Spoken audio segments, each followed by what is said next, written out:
नमस्कार, ये है रेडियो हिंदुस्तान और मैं हूँ आपके साथ पारिश साहब। काल चिंतन एक महत्वपूर्ण विषय है जो सामयिक भी है, जिसकी हमें आवश्यकता भी है। ये हिंदू राष्ट्र दुनिया मानती है, हम नहीं मानते क्योंकि हमको मानने नहीं दिया जाता। हम इस पर बात नहीं करें। हिंदू राष्ट्र है, अब इस पर बात करें। लेकिन हिंदू राष्ट्र का भविष्य काल चिंतन आज काल यानी आज की परिस्थिति में जो चिंता सबसे बड़ी है, वो ये है कि हिंदू का भविष्य कितना है? क्या वास्तव में हम लोग अपने संविधान को जीवित रखने के लिए अपने-अपने स्तर पर प्रयास कर रहे हैं? हमारा आज का विषय है, क्या वास्तव में हिंदू पुनर्जागरण हो रहा है? हिंदू जागरण हो रहा है? पुनर्जागरण इसलिए मैंने कहा 2014 के बाद से हिंदुओं का जागरण शुरू हुआ, क्योंकि एक सरकार आई तो मूल रूप से हिंदूवादी काफ़ी कुछ किया, लेकिन फिर भी कमियाँ रह जाती हैं, थोड़ा है, थोड़े की ज़रूरत है। ऐसे में आज हम लोग बैठकर बात कर रहे हैं जब हम चारों तरफ से संकटों से घिरे हैं, देश के बाहर भी पाकिस्तान है, देश के भीतर भी पाकिस्तान है और पाकिस्तान हिंदुत्व को और हिंदुस्तान को खत्म करने के लिए कटिबद्ध कसम खा रखी है उसने। जब तक उसका अस्तित्व रहेगा, वो हिंदुस्तान के टुकड़े करने की कोशिशें करता रहेगा, हिंदुस्तान को खत्म करने की। चलिए हम पाकिस्तान की भी बात नहीं करते, हम सिर्फ हिंदुस्तान के हिंदू की बात करते हैं। हमारे साथ में हमारे speaker speaker doctor Dinesh Gupta Himachal Pradesh से, मिस्टर न्याली राव विशाखापट्टनम से और हमारे मित्र निरंजन कुमार प्रत्याशी आपके साथ में अपने-अपने विचार में हम चाहेंगे कि हम लोग 30 मिनट का समय लेकर चले ताकि संक्षेप में अपनी बात अधिक प्रभावशाली ढंग से कह सकें। डॉक्टर गुप्ता आपका स्वागत है। कृपया इस विषय पर अपने महत्वपूर्ण विचार दें। क्या वास्तव में हिंदू पुनर्जागरण हो रहा है? हिंदू जागरण हो रहा है? और अगर नहीं हो रहा है, तो क्यों नहीं हो रहा है? हमें क्या करना चाहिए? जी, बहुत-बहुत धन्यवाद। सबसे पहले मैं आप सभी का बहुत धन्यवाद देता हूँ कि आपने मुझे समय दिया है इस महत्वपूर्ण प्लेटफ़ॉर्म पे चर्चा करने के लिए। देखिए, ये जो सब्जेक्ट है, ये अपने आप में बहुत अच्छा है। बहुत अच्छा है क्योंकि हिंदू जागरण एक भगवान कृष्ण ने भी गीता में एक श्लोक बोला था, यदा यदा ही धर्मस्य ग्लानिर्भवति भारत, कि जब-जब धर्म की हानि होती है तो मैं उस धर्म के उत्थान के लिए इस धरा में जन्म लेता हूँ। मैं समझता हूँ कि ये एक बहुत बड़ी अच्छी बात है और ये दिव्य आत्माएँ तभी अवतरण होती हैं इस संसार में। मैं उससे पहले एक और बात बोलूँ कि हिंदू जागरण जो है, वो जो परिवार जितना पुराना हो जाता है, उतना थोड़ा-सा ढीला भी हो जाता है, सुस्त भी हो जाता है। सनातनी है ना हम लोग सारे। मगर ये परिवार अब देखो क्रिश्चियनिटी अभी आई, मुस्लिम भी अभी आए हैं, ये तो सारे मज़हब हैं। जो धर्म है वो सनातन धर्म है। सनातन धर्म है जो शाश्वत है, सर्वश्रेष्ठ है, सबसे ऊँचा है। ये हम एक युगांतर काल से सुनते आ रहे हैं और अभी तक देख रहे हैं। फिर उसमें बहुत सारी जो जितना परिवार पुराना होता है उसमें कमियाँ भी आती हैं, त्रुटियाँ भी आती हैं, तरह-तरह के बीच में से विषय विकार भी उसमें समाहित हो जाते हैं और हम लोग उसको ना चाहते हुए भी स्वीकार करने के लिए मजबूर हो जाते हैं। और मैं इस पे एक बात और भी जोड़ूँ कि हम शायद वक़्त के साथ हिंदू जो हैं वो डरपोक हो गए हैं। उनमें वो एक कोई भी इनिशिएटिव लेने की क्षमता बड़ी कम हो गई है और हम लोग पता नहीं जब डंडा पड़ता है तब उठना शुरू होते हैं और डंडे से भी नहीं उठते हैं। पता नहीं हमारे डीएनए कुछ ऐसा हो गया है या वक़्त के साथ हम बड़े ढीले से हो गए हैं। मैं तो जब बड़े कई बार कालखंड को देखता हूँ तो महसूस करता हूँ, पीछे जाके फ्लैशबैक जाने की कोशिश करता हूँ कि कहाँ कमियाँ हैं, क्यों ऐसा हो पाया? अभी पिछले दिनों मैंने एक क्या बोलूँ, मैं आपको बड़े अफ़सोस से बोलता हूँ, आप बोलेंगे डॉक्टर साहब क्या बोल रहे हैं? मैंने एक सीनियर सिटीज़न फोरम का ग्रुप इसलिए छोड़ दिया, तो मैंने उनको बोला, मैंने कहा यार देखिए, उसमें ग्रुप में एक पोस्ट चली और मैंने कहा देखिए, हमें मर्द होना चाहिए, हम यहाँ पे क्या करने आते हैं? 1 कप चाय और 2 पकौड़े 1 महीने के बीच में 1 घंटे का सारा हमारा प्रोग्राम होता है, उसमें से हम वो सब ज़्यादा कुछ नहीं करते, 1 कप चाय और 2 पकौड़े खा के चले जाते हैं, यही जागरण और उसके बाद पूरा महीना हम लोग कुछ नहीं करते हैं। देखिए, मैंने कहा हमारी कॉन्स्टिट्यूशन आप जो आपने दी है मुझे, मैं तो बहुत बाद में जॉइन किया हूँ, 1 साल भी मुझे नहीं हुआ। तो मैंने कहा जो कॉन्स्टिट्यूशन में इस तरीके के भलाई के कार्य थे, जो हिंदू जागरण के बारे में बहुत सारे विषय के उसमें मुद्दे थे। आप मेरे को बताइए कि आप क्या कोई भी 6-7 मुद्दे उनमें उन्होंने एक ऑब्जेक्टिव दे रखे थे, तो मैंने कहा आप बताइए मुझे, आप किसी ऑब्जेक्टिव को टच कर रहे हैं? कोई भलाई का कार्य, किसी भी और गरीब का, कोई विधवा के लिए, किसी भी कोई बच्चे के लिए, कोई निर्धन के लिए, किसी अपनी पिछड़ी जातियों के लिए या अंडर प्रिविलेज या मार्जिनलाइज्ड सेक्शन जो हमारे हिंदूज में हैं, क्या हम उन पे कार्य करते हैं, क्या समय लगाते हैं? तो उस पे वो महोदय सारे कुछ सुपर सीनियर सिटीजन से और मुझसे लेके बड़े कुछ नाराज हो गए। मैंने कहा यार ये तो मर्दानगी थोड़ी है, मर्द थोड़ी होते हैं, ये तो नामर्द वाले बता। वो उसमें बड़े उनको भाषा का बड़ा बुरा लगा कि मर्द। मैं कहा मैं जब मर्द शब्द को यूज कर रहा हूँ तो मेरा मतलब है मर्द मतलब वो आदमी जो ऊर्जावान है, जो तेजस्वी है, जिसमें ओज है, जो कुछ काम करने की क्षमता रखता है, जिसके जीवन में एक जीवट है, शक्ति है ना। भगवान कृष्ण ने हमारे पास बहुत बहुत ही दिव्य आत्माएं हैं जो 12 कला 16 कला संपूर्ण थी, उनमें दम था। हम तो बहुत छोटे से हैं, मगर हमें फक्र है कि हम उनके उनके प्राणों से जुड़े हुए हैं। वो प्राणों के धागे जो हमारे हमारे हमारे मैं पूर्वज तो नहीं कहूंगा, वो तो बहुत बड़े थे, तो हम उनसे जुड़े हुए आ रहे हैं। तो हम इसे बड़े लुंज पुंज दीनहीन याचक से बन के खड़े हैं, मांग रहे हैं दे दे तेरा भी भला, ना दे तेरा भी भला। मैं कह यार मुझे ये चीज पे बड़ा गुस्सा आता है, मैं नाराज हो जाता हूँ। मैं कह जितने भी ये सारे धर्म या जो उसके सारे ये बने हुए हैं, जितने अपने कोई स्वामी, किसी का नाम नहीं ले रहा, कोई जितने मठ है, मठाधीश है, जितने भी ये सारे भूखे नंगे भिखारी से बंधे। मेरी बातों पे उनको तकलीफ हुई जब मैंने सीधा बड़ा कटाक्ष से बड़ी जोर से मारना शुरू किया। क्योंकि ये तो खुद ही याचक है, इन्होंने क्या देना है, कटोरे लेके खुद ही खड़े होते हैं। क्योंकि कहता जो जो जैसा होगा गुरु उतना, वैसे भिख मंगा भिखारी होगा, वैसे ही उसके चेले चांटे भी होंगे। मैं इस ग्रुप में विश्वास नहीं करता, भक्ति भाव में भी विश्वास नहीं करता हूँ। मैं शक्ति का उपासक हूँ, शक्ति में चलता हूँ और अपने इर्द गिर्द का उसी तरीके की एक ऊर्जा का एक बिल्कुल आलोड़न विलोड़न करके चलता हूँ, वो ऊर्जा का संचरण करता हूँ कि इस तरीके के लोग होने चाहिए। हिंदू जागरण में भी मैं सोचता हूँ कि हमारे में क्यों ऐसे लोग हो गए, क्या कहाँ रक्त की धमनी, हमारी धमनियां जो रक्त प्रवाह है कहाँ गंदा हुआ, और किस प्रकार से हम बड़े बड़े हम आप देखिए हमारे ऋषि मुनियों की श्रृंखला देखिए, वशिष्ठ है, विश्वामित्र, अत्रि है, कनाद है, पुलस्त्य है, गौतम है, याज्ञवल्क्य है, कपिल है, ऋषियों की श्रृंखला देख लीजिए आप, डाउन द लेन्स सारे बहादुर, रुद्रवीर, महावीर, परमवीर, चक्रवीर, सब सब सब बहुत बड़ी बढ़िया। दिव्य आत्माएं हुई हैं। कोई नहीं जी, कहता कि यार मैं लुंज पुंजू। वो मतलब शक्ति के साधक थे, किसी के सामने खड़े होते थे तो ये चीज मुझे चाहिए, तुम्हें देनी पड़ेगी। मतलब ऐसा मैं ऐसा क्या कि ये भी नहीं कह रहा कि मैं कि हमारे ऋषि मुनि जो थे वो बड़े गुंडागर्दी करते थे, ऐसा नहीं था। बड़े बड़े विनीत भाव से बात करते थे, बड़े एक सलीके के साथ बात करते थे। मगर जब उनको लगता था ये ठीक था, वो दमखम से उसे उसे ले लेते थे। ऐसा नहीं था कि एक ही देखिए छुट्टी है, मैं किसी के पास अपने पास लेने जाता हूँ, आप मेरी छुट्टी मंजूर कर दें, तो मैं अपने बॉस से बोलता हूँ बड़ी कृपा है, उसकी मर्जी है दे या नहीं दे। मगर एक एक साधक भाव है। जब मुझे पता है कि मुझे ऐसा जाना है तो मैं कहता हूँ भाई मैं जा रहा हूँ, ये रही छुट्टी, मैं जा रहा हूँ।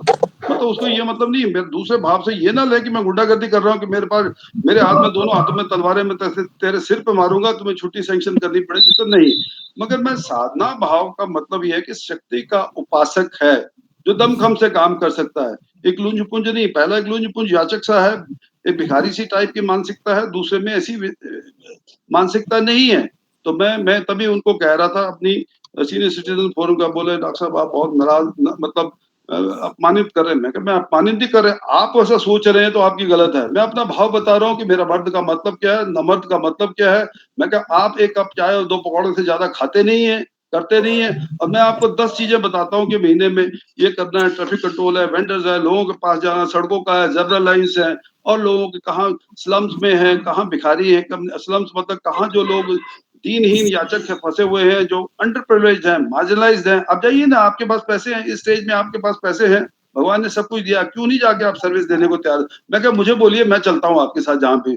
मतलब हम करना नहीं चाहते, मेरा कहने का मतलब है हिंदू जागरण हो रहा है, हम करना नहीं, हमारे में क्षमताएं हैं, मगर हम डरपोक है। किसी सरकारी सेटअप में जाके किसी से, किसी ऑफिसर से बात कर, नहीं नहीं नहीं यहाँ इनसे बात, मैं क्या, क्यों नहीं करेंगे आप लोग यार? भगवान ने आपको क्षमताएं दे रखी है, आप अपने लिए नहीं करिए, दूसरों के भले के लिए करिए। और हिंदुत्व को पुष्ट होना जरूरी है। एक स्टेप के साथ आपके साथ आपका एक बंदा नहीं, आपके साथ बहुत बड़ी निगाह जो है दाएं बाएं से देखा जा रहा है आपको, है ना। आपको अच्छा लगता है कि जब बांग्लादेश में हम देखते थे कैसे पुलों के साथ मार मार के लटकाए हुए थे, मैं तो एकदम से बड़ा उत्तेजित और बड़ी ज्यादा मेरे मन में एक बड़ी अजीब सी भावना आती थी कि क्या हम लोग इतने गए गुजरे हैं यार, हमें हमारी उस मानवता या हमारी हिंदू जाति के लोगों को मार-मार के उल्टा पुल से देखिए बड़े विभत्स वो दृश्य होते थे कि क्या ऐसा वक़्त भी आएगा? हम में से कोई नहीं बोलेगा, कुछ नहीं बोलेगा, कोई बदलाव, कोई प्रतिकार वाली भावना नहीं आएगी, हम सब मार खाएँगे। वैसे भी क्या जब हम प्रतिकार नहीं लेंगे तो कब बचेगा? मेरे पड़ोस में मार पड़ी है, मार पड़ रही है, अगर आज मैं नहीं जाके उनको प्रोटेक्ट कर रहा, जा नहीं रहा हूँ तो कल क्या ये इसकी गारंटी है कि मैं चुप रहूँगा तो मुझे बख्शा जाएगा? अगला नंबर मेरा होगा, मुझे जाके जाना पड़ेगा वहाँ पे। तो मेरा कहने का मतलब है कि हमें वो क्षमताएँ होनी चाहिए। अभी आप देखिए हमारे प्राइम मिनिस्टर बोल रहे थे कि देखिए खून और पानी दोनों इकट्ठा नहीं चलेगा। खून बहाओगे तो पानी नहीं निकलेगा, है ना? आप वो जितने समझौते आप बोलते हैं खत्म नहीं होगा, वो सारे खत्म नहीं होंगे। वो कहता है टेरर है तो टॉक्स नहीं है, टेरर है तो ट्रेड नहीं है। हाँ जी? तो message is loud and clear कहने का मतलब है कि आप ईमानदारी से चलेंगे, मानवता के साथ चलेंगे, आपकी हर बात सुनी जाएगी, देखी जाएगी, परखी जाएगी और आपको ड्यू जहाँ जो ड्यू एंड एडमिसिबल जो बनता है आपको दिया जाएगा।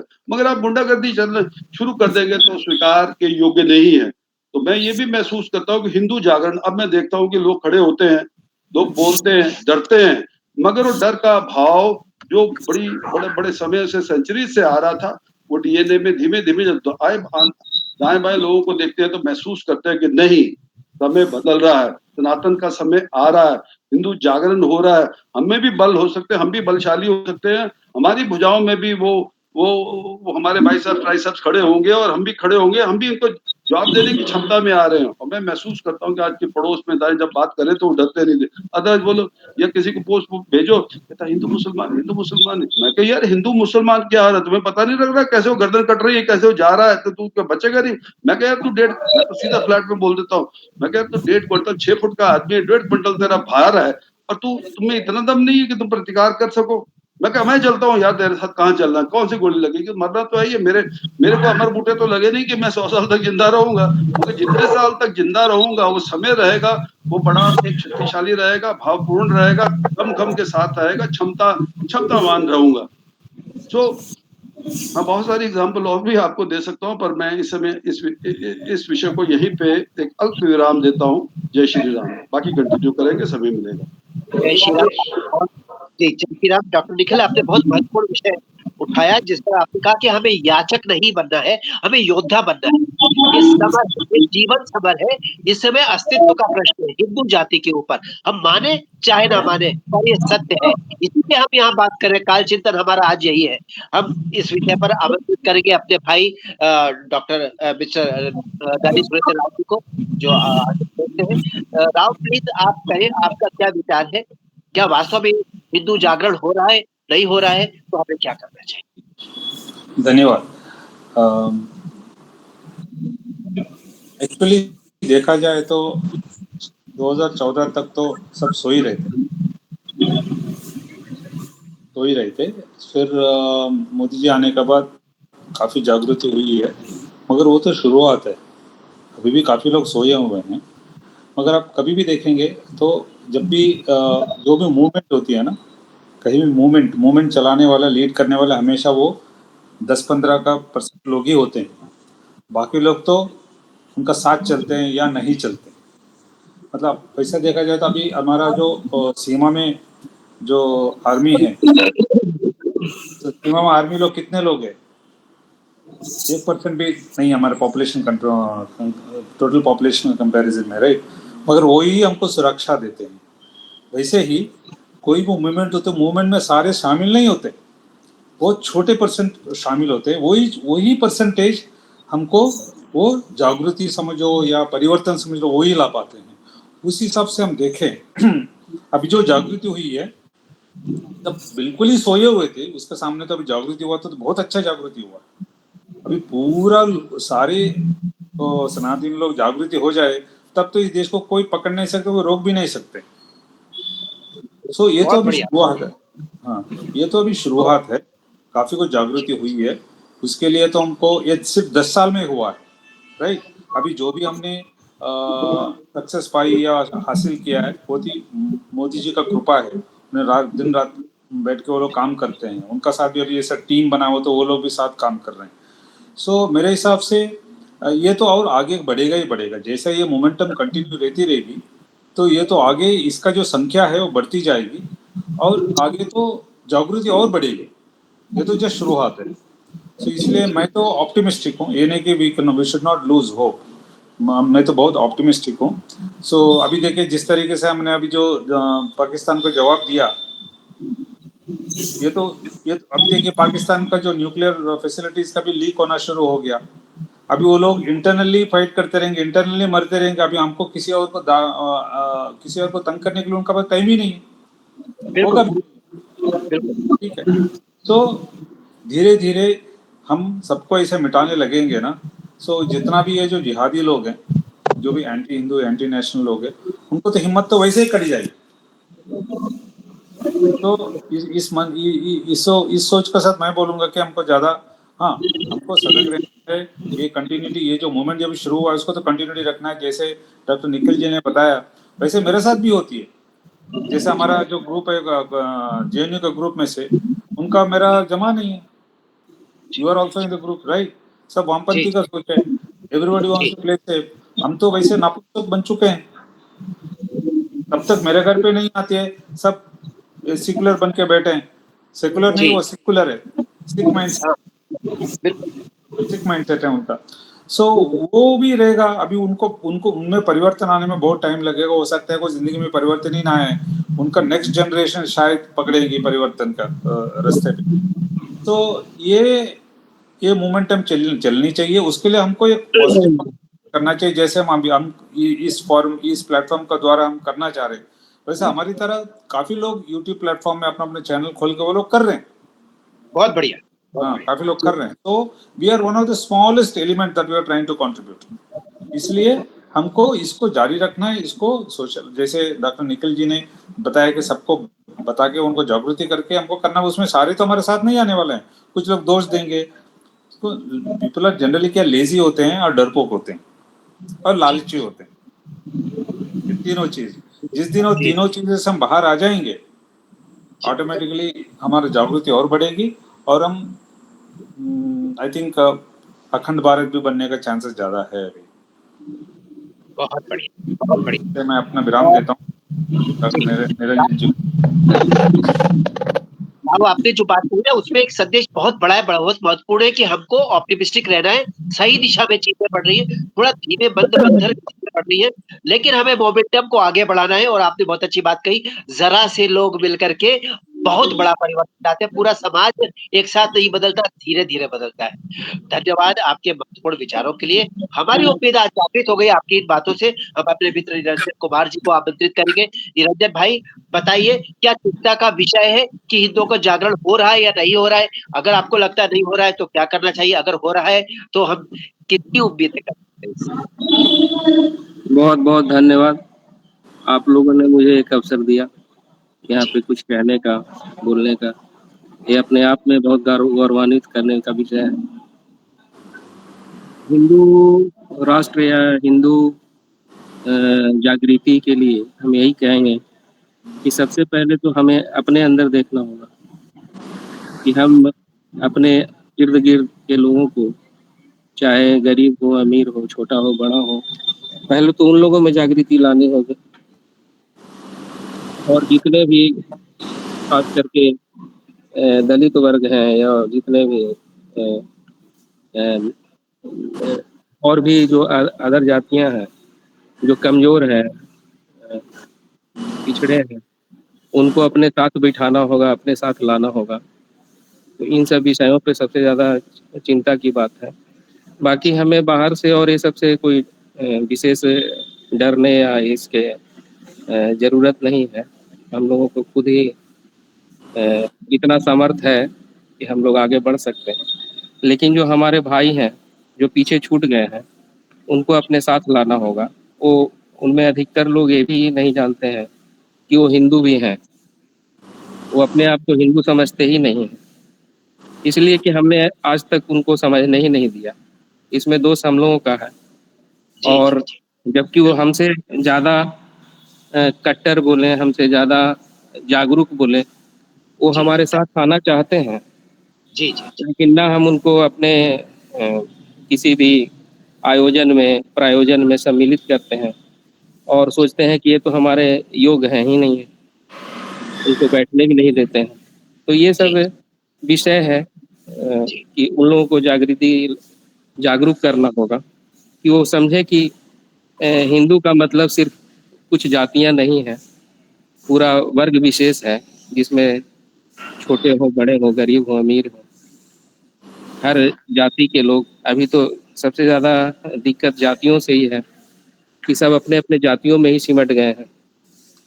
हर लोग चाह रहा है कि हम अपनी जाति का ठेकेदार बन जाए और हिंदू को टुकड़े टुकड़े में बांट दें। तो इन सब विषयों पे हम लोगों को ध्यान देना है कि कम से कम उनको अपने साथ बिठाए उठाएं, अपने हर सुख दुख में उनको भागीदार बनाएं, उनको ये एहसास कराएं कि आप भी जो है, आपका हिस्सा, आपका दायित्व अ, हमसे कम नहीं है, आप भी उतने ही हकदार हैं जितने हम हैं। तो मुझे लगता है कि इससे एक अच्छी सूचना भी जाएगी और एक जागृति भी आएगी। बाकी पाकिस्तान और बांग्लादेश और किसी दूसरे धर्म से हम लोगों को कोई चिंता करने की ज़रूरत नहीं है, जैसा मैं समझता हूँ।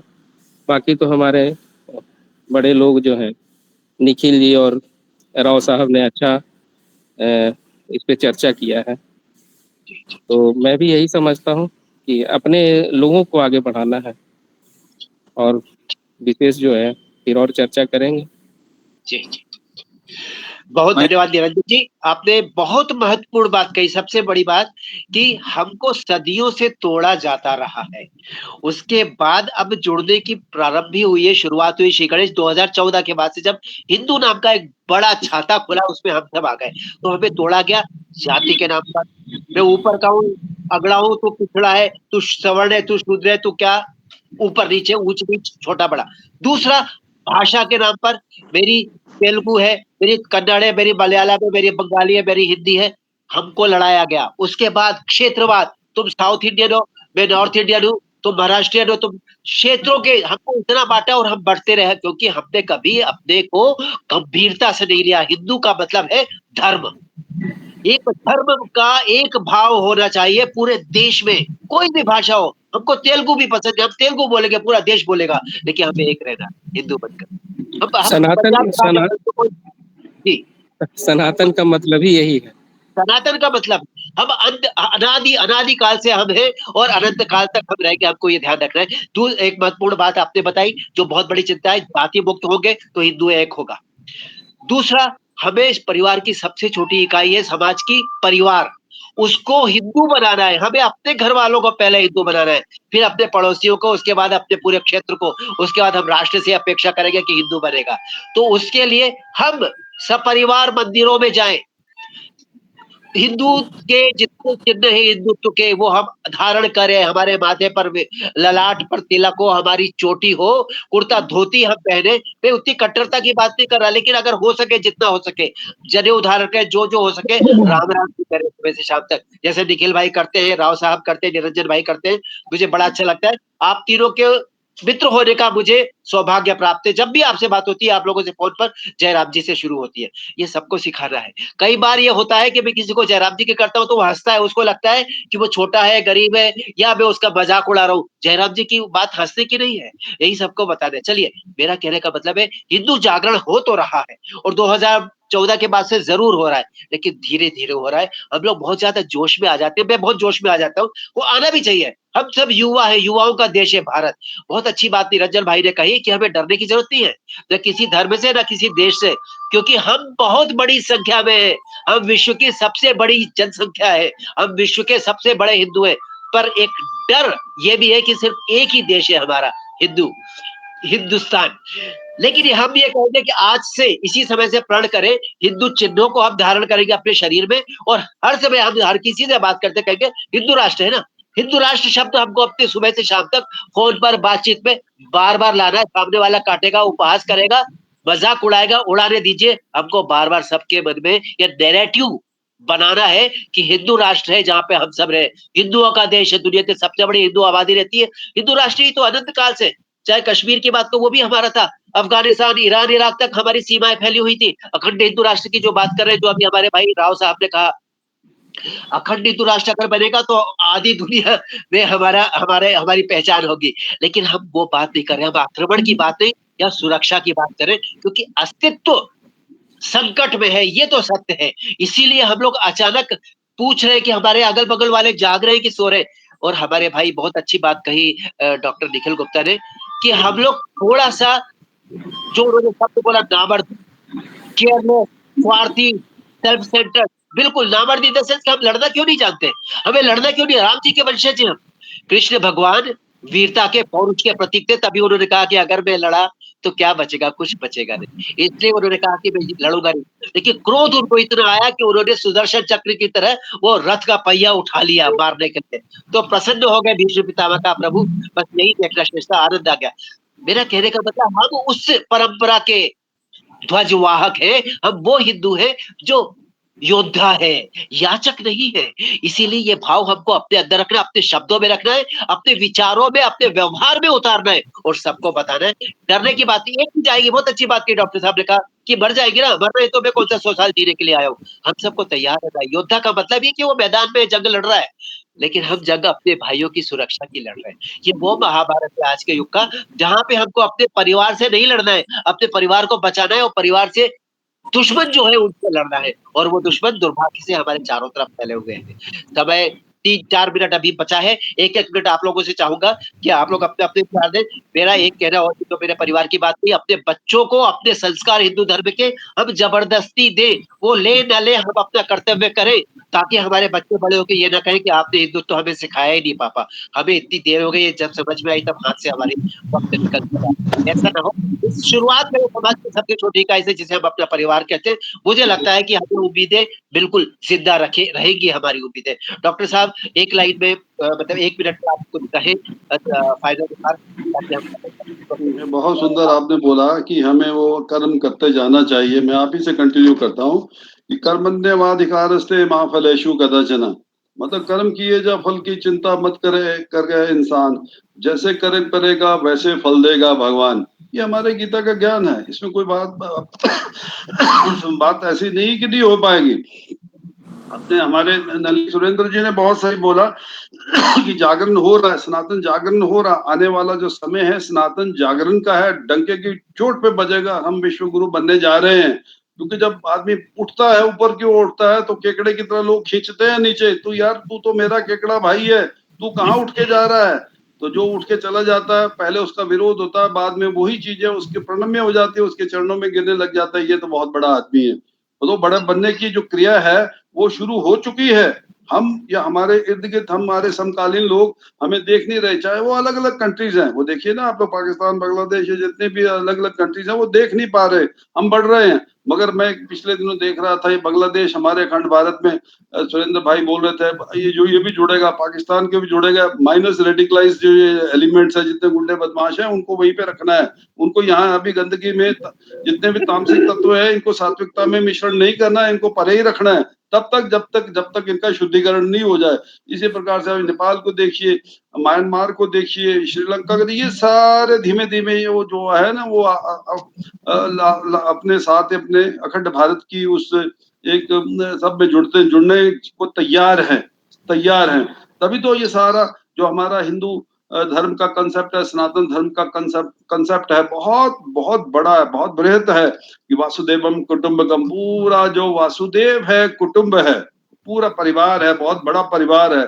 और ये जो भावना है, ये जब समझ आएगी तो बहुत लोग, हम सब देखेंगे, हम जिंदा रहेंगे, ऐसी बात नहीं। ये देखते हुए पूरा भारतवर्ष जो है अखंड भारत के रूप में, सो वेस्टर्न कंट्रीज, अमेरिका है, जो आज बोल रहे हैं, ये सब ताश के पत्तों की तरह आने वाले समय में लुढ़केंगे। हम ये नहीं कहते कि बुद्धम शरणम गच्छामि, धर्मम शरणम गच्छामि, हम कहते हैं युद्धम शरणम गच्छामि, है ना जी। हम युद्ध का डंडा भी पकड़ेंगे, ठोकेंगे। बहुत बढ़िया। हाँ जी, तो युद्धम शरणम गच्छामि, क्योंकि समय की पुकार यही है, इसी वक्त यही है, युद्धम शरणम गच्छामि। जैसे भारत ने बांग्लादेश अपना पाकिस्तान को मैसेज दिया और खड़क जाके अमेरिका भी खटक गया, और चाइना को भी समझ आ गई कि नहीं भाई, अब छोड़ोगे तो छोड़ेगा नहीं, ठुकाई हो जाएगी, और ठीक ठाक ठुकाई हो जाएगी, तो दूर रहो। अभी 3-4 दिन में आप देखिए अपना रशिया को देखिए, यूक्रेन को देखिए, चाहे वो उनके साथ नाटो कंट्रीज अमेरिका है, 2 साल से ज्यादा हो गए युद्ध चलते हुए समाप्ति की ओर, या 3-4 दिन में ही घंटे बज गए, सारे हाथ पैर टेढ़े हो गए, फट वो जब अपनी न्यूक्लियर फैसिलिटी पे फायर होने लग गए तो टेढ़े हो गए, मारा बचा लो मेरे आका मेरे मौला बचा ला मेरे को, मौला बचा ला आका बचा ला, अजी मर गए मर गए मर गए। ये क्षमता है, ये क्षमता, ये साधक का भाव है, ये शक्ति का भाव है, भक्ति भाव से नहीं होगा। तभी मैं बोलता हूँ युद्धम शरणम गच्छामि, मैं नहीं कहता धर्मम शरण, ठीक है बुद्धम शरणम गच्छामि होगा, मैं कहता हूँ युद्धम शरणम गच्छामि। यही इसी वक्त की भक्ति पुकार है, डंडा लो, माला और भाला दोनों हाथ में होने चाहिए। जय श्री राम। बहुत सुंदर बात आपने की, बहुत अच्छा संदेश दिया। इस विषय को लेकर एक बार हम लोग सब लोग चर्चा करेंगे, युद्धम शरणम गच्छामि, क्योंकि आज आवश्यकता है दीनहीन याचक नहीं योद्धा बनना है। राम जी ने भी हमारे, हम राम जी के वंशज है ना, राम जी ने हमारे राक्षस राज रावण से हाथ नहीं जोड़े, 2-2 हाथ किए, उसको पराजित किया, अपना अधिकार और हमारी माता सीता को वापस लेकर आए। हम अपने मित्र राव साहब को कहेंगे कि भाई एक तरह से आप एक क्लोजिंग रिमार्क दीजिए इस विषय पर। कितनी उम्मीद, जैसे निरंजन ने बताया, बड़े लोग छोटे लोग ऐसे बड़े छोटे कोई होते नहीं है, सारे समय सेम रहते हैं। तो हिंदी में कैसा बोले, सारे क्या बोलते हैं, हाँ समान है, सारे समान है, इसमें भेदभाव कुछ नहीं है, ठीक है। सो जिस दिन हम बोलेंगे भैया इर्रेस्पेक्टिव ऑफ जो भी आप काम करते हो उससे हम उसको डिस्क्रिमिनेशन नहीं करना है। जैसे हम ना जात का, जैसे निरंजन जी बोल रहे थे जात में बटे हुए हैं, एक्चुअली जात का जो शब्द है ना उतना बुरा नहीं जितना बुरा बनाया गया। ये जो कास्ट सिस्टम जो आई है, वो कास्ट हमारा जो इतिहास में कास्ट का वैसे कोई शब्द ही नहीं। वो कास्ट आया है कि पोर्चुगीज से जो यूरोपियन से यूरोपियन से वो लोग ला के हमको चिट कर दिया, अनफॉर्चुनेटली हम उसमें फंस गए। सो कहने का मतलब ये है कि हम जो भी हैं, हम जिसी से भी हम मुलाकात होती है उनको हम बराबरी समझ को उनको इज्जत देते तो वो ऑटोमेटिकली हमारे जिसमें जितना भी भेदभाव है वो ऑटोमेटिक वो धीरे धीरे वो खत्म हो जाएगा। वही तो मोदी जी भी वही तो कर रहे हैं ना। अभी समझ लीजिए जो ये जैनिटोरियल सर्विसेज करते थे, कौन सा कोई कुंभ मेला में सबको बुला के उनका पैर उन्होंने धोया था पानी डाल के, क्योंकि उनको सम्मान कर रहे थे, भैया आपने बहुत मेहनत किया, आपका मैं सेवक हूँ। सो इसे ही तो हम भेदभाव को तोड़ सकते हैं ना। बहुत अच्छा। हाँ, उन्होंने जो वो बोलते हैं वो पालन करते हैं, उसको डेमोन्स्ट्रेट करते हैं। सो उसी भाव से हमको भी डेमोन्स्ट्रेट करना पड़ेगा। हम काफी बार हमने कोई इंटेलेक्चुअल डिस्कशन करते हैं तो हम तो बहुत अच्छे बात तो बोलते हैं, जैसे लेफ्टिस्ट लोग होते हैं ना, बड़े बड़े बातें करते हैं, जब एक्चुअली करने के बाद तो सब भिचड़ जाए तो कोई मतलब उनका हिपोक्रेसी बाहर आ जाते हैं। हमको उस रास्ते में नहीं जाना है, जो हम बोलते हैं वो हमको पालन भी करके हमारे जिंदगी में अप्लाई करना पड़ेगा, तभी तो आपका वैल्यू बढ़ेगी, तभी तो आपको जो बोलते हैं उसका उधर कुछ वजन रहेगी ना। So that is one. So coming to this, जब धर्म की बात करते हैं तो धर्म में सात्विक भी होना जरूरी है और अस्त्र उठाना भी जरूरी है। इसी को हम बोलते हैं ना, धर्मो रक्षते रक्षितः। सो तब तक हम उसको धर्म को हम बचा रहेंगे, धर्म ही हमारा काम आएगा, कल हमको बचाएगा। सो इसलिए हमको जो अभी जिस डायरेक्शन में हम जा रहे हैं उस I think we are in the right direction, इसलिए उसको बारे में हमको ज़्यादा चिंतन नहीं करने का है, मगर जिस तेजी में जा रहे हो तेजी में ज़्यादा फोकस अभी ज़्यादा करना पड़ेगा, इंटेंसिटी बढ़ाना पड़ेगा। बस इसी सोच के साथ मैं समय अब निरंजन जी को छोड़ता हूँ। Thank you. आपने बहुत सुंदर संदेश दिया कि जो पिछले करीब 25-30 सालों से जाति खराब होती है, जाति ने तोड़ दिया, जाति ने खत्म कर दिया है, हिंदू खत्म हो रहा है जातियों के कारण, आपने बहुत अच्छी सोच दी, नया नैरेटिव दिया कि जाति बुरी नहीं है। बेसिकली श्रीमद् भागवत गीता में पढ़ता हूँ, वर्ण व्यवस्था श्री कृष्ण भगवान ने की थी। आपने अपने आपको एक कार्य करना है, ये वर्ण था, ये जाति नहीं थी, इसमें ऊंच नीच, हम सब समाज थे, समाज थे। तो बस इस बात का ध्यान रखें। और एक बात बताना चाहता हूँ, जैसे अमेरिका ने 75 साल लगाई पाकिस्तान को इस्तेमाल कर हमारे खिलाफ कर रहे थे, उस 75 साल का उसका मेहनत को मोदी जी ने 3 दिन में खत्म कर दिया। बहुत बढ़िया, बहुत बढ़िया। आपकी बात को बढ़ाता हूँ, जब उन्होंने मेक इन इंडिया शुरू किया था ना, तब ब्रह्मोस और दूसरे हथियार हमने बनाने शुरू किए थे। आज ये हालत है कि आज हम डिपेंडेंट नहीं है, और लगता है कि अगली बार अमेरिका और चाइना भी इंडिया से ब्रह्मोस मंगाएंगे। अरे जैसे ही हमने पाकिस्तान में न्यूक्लियर साइट को अटैक किया है, फौरन भेजो चाहे अर्जुन हो। अमेरिका का विमान भी आ चुका है, इजिप्ट से विमान आ चुका है, सब घबराहट करना। 75 साल का जो उनका जो मेहनत है ना, 76 साल इधर, हम मोदी जी ने 3 दिन में उनको खत्म कर दिया। बहुत बढ़िया, बहुत 3 अच्छा। दिन। ये इसी को बोलते हैं, इसलिए हम बोलते हैं ना उसको द्रोणाचार्य, द्रोण आचार्य मोदी जी है। ड्रोन आचार्य। बहुत नई परिभाषा दिया आपने मोदी जी की। एक हमें मित्र मिले थे पान की दुकान पर, अपने पान खाने गए थे, तो उन्होंने कहा था कूल किलर है मोदी जी को कोई कम आंकता है, इसका मतलब उसकी बुद्धि कम है या सामान्य ज्ञान कम है। मोदी को समझना आम आदमी के बस की बात नहीं। मैंने कहा भाई बहुत बात है। हम अपने मित्र निरंजन जी को कहेंगे अंतिम 1 मिनट में क्लोजिंग रिमार्क में प्लीज बताएं कि हमारी जो ये उम्मीद जगी आज आप लोगों से बात करके हिंदू को जागरण हो रहा है, भले धीरे धीरे, कहाँ आपके विचार में किस गति से हम बढ़ रहे हैं? ये कुछ दिन पहले आपने सीज फायर के बारे में कुछ चर्चा किया था। जी जी जी तो सीज फायर पे हर लोगों का अपना अपना व्यू है, और कुछ लोग उसके पक्ष में बोल रहे हैं, कुछ विपक्ष में बोल रहे हैं। जी। तो ये जैसे मोदी जी जितना समझ रहे हैं इस बात को, या जितनी उनकी जानकारी है, बुद्धि है, उतना तो हम लोगों को नहीं है। अगर उन्होंने जो किया है तो हम लोगों को विश्वास भी है, और उनके डिसीजन पे हम लोग साथ भी हैं। बिल्कुल। और वो कॉमर्स को भी समझते हैं, राष्ट्र को भी समझते हैं, देश भाव प्रेम की भावना भी उनमें हम लोगों से ज़्यादा है।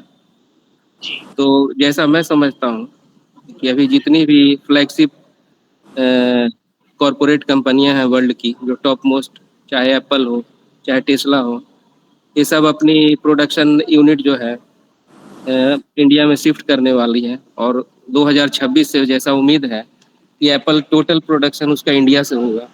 तो कमर्शियली भी ये बहुत इम्पोर्टेंट था कि हमको कुछ जो सुपरीम पावर सब हैं उनके बातों में अपने आप को, और कोई ऐसा चीज़ भी नहीं था।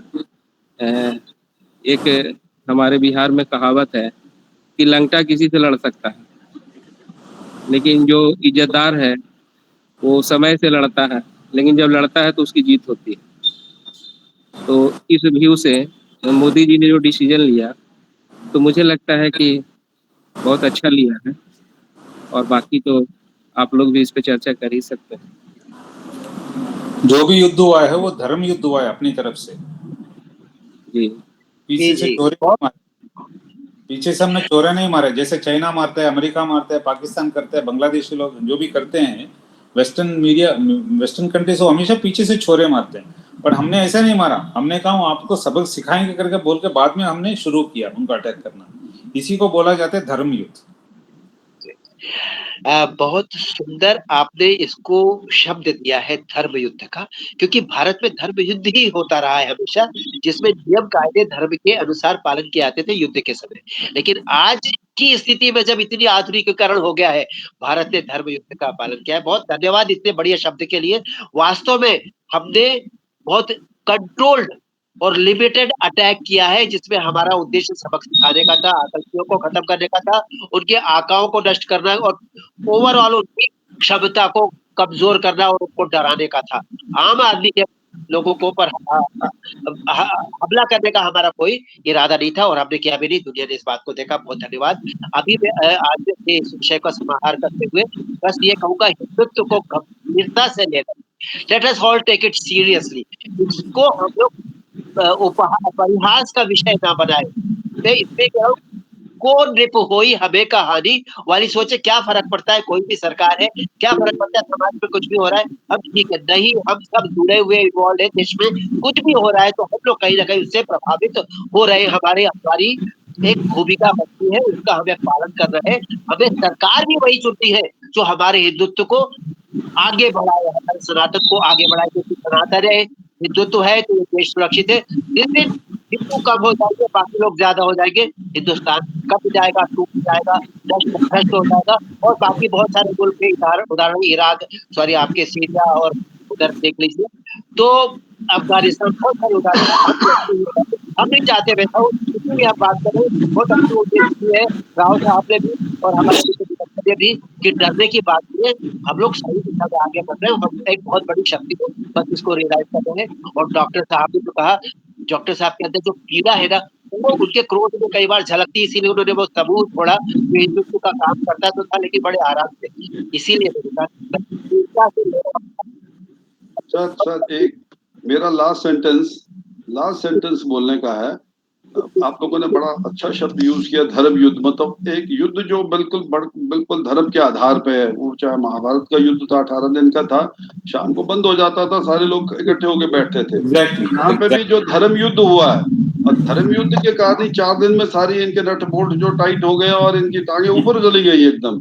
वो कहते हैं ना, हमारे बोलते हैं ना, भय बिन प्रीत न होए, है ना, भय बिन प्रीत न होए। मतलब भगवान राम को भी देखिए, जब समुद्र को इतने दिन हाथ जोड़ते रहे, मुझे रास्ता दो, मुझे रास्ता दो, मुझे रास्ता दो, कितना वो अकड़ रहा था। जब धनुष पकड़ा, सीधा आ गया, हाथ पे घुटनों पे आ गया, ना ना ना ना, मैं आप बोलो क्या करना है। तो भय बिन प्रीत न होए, तो मेरा कहने का मतलब ये डंडे जूते के आदमी हैं, इनको सीधी ऐसी भाषा में बात करने की जरूरत है, और फटाफट समय बच जाता है और हम आगे भी बढ़ जाते हैं।